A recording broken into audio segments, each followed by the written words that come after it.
Saya Titania Syarifah.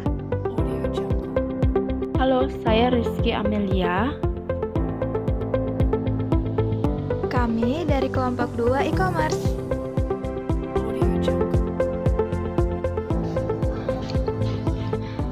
Perundang-undangan e-commerce. Sebelum membahas perundang-undangan e-commerce, kita harus mengetahui apa itu e-commerce. E-commerce, electronic commerce, merupakan aktivitas penyebaran, penjualan, pembelian, pemasaran produk atau barang dan jasa dengan memanfaatkan jaringan telekomunikasi seperti internet, televisi, atau jaringan komputer lainnya. Kajian empiris melalui beberapa wawancara dengan beberapa pelaku bisnis. Yang pertama, ada Budi Ganda Sobrata, Wakil Ketua Umum Kebijakan Publik dari Asosiasi E-commerce.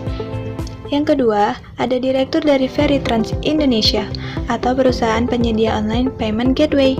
Yang ketiga, ada Ivan Alex Chandra, tim legal dari OLX Indonesia dan Bimalaga. Yang keempat, ada Chief Financial Officer dari PriceArea.com. Siapa yang belum pernah mendengar Gojek, Lazada, atau Tokopedia? Nama-nama tersebut merupakan bisnis e-commerce di Indonesia yang namanya makin hari makin dikenal luas. Tapi, apakah sebenarnya yang dimaksud dengan e-commerce? US Department of Commerce mengartikan e-commerce sebagai jual beli barang dan jasa di mana suatu pesanan ditempatkan oleh seorang pembeli atau harga dan ketentuan penjualan dinegosiasikan melalui internet. Hukum apa saja yang ada di e-commerce? Yang pertama, ada Undang-Undang Nomor 11 Tahun 2008 tentang Informasi dan Transaksi Elektronik atau UU ITE. Yang kedua, ada Undang-Undang Nomor 7 Tahun 2014 tentang Perdagangan atau UU Perdagangan. Yang ketiga, Peraturan Pemerintah Nomor 82 Tahun 2012 tentang Penyelenggaraan Sistem dan Transaksi Elektronik atau PPITE. Yang keempat, ada Pasal 1457 KUHP, mengartikan jual beli sebagai suatu persetujuan dengan mana pihak yang satu mengikatkan dirinya untuk menyerahkan suatu barang dan pihak yang lain untuk membayar harga yang dijanjikan.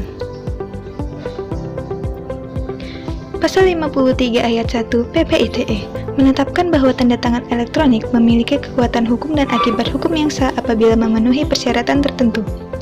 Yang pertama, data pembuatan tanda tangan elektronik terkait hanya kepada penanda tangan. Yang kedua, data pembuatan tanda tangan elektronik pada saat proses penandatanganan hanya berada dalam kuasa penandatanganan. Hukum e-commerce sebagai bagian dari hukum progresif. Perundang-undangan mengenai e-commerce memiliki beberapa karakteristik dari hukum progresif seperti yang dicetuskan oleh Profesor Sujipto Raharjo, bahwa hukum ada untuk manusia, bukan manusia untuk hukum. Hukum menyesuaikan kebutuhan manusia dan bukan sebaliknya.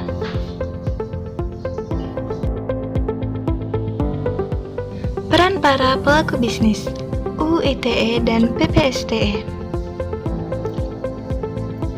Sesaat setelah PPSTE ditandatangani pada tahun 2012, beberapa pelaku usaha e-commerce yang merasa kurang dilibatkan dalam proses penyusunan PPSTE kemudian memutuskan mendirikan ide sebagai asosiasi untuk mewadahi aspirasi industri e-commerce dan menjadi corong komunikasi industri dengan pemerintah.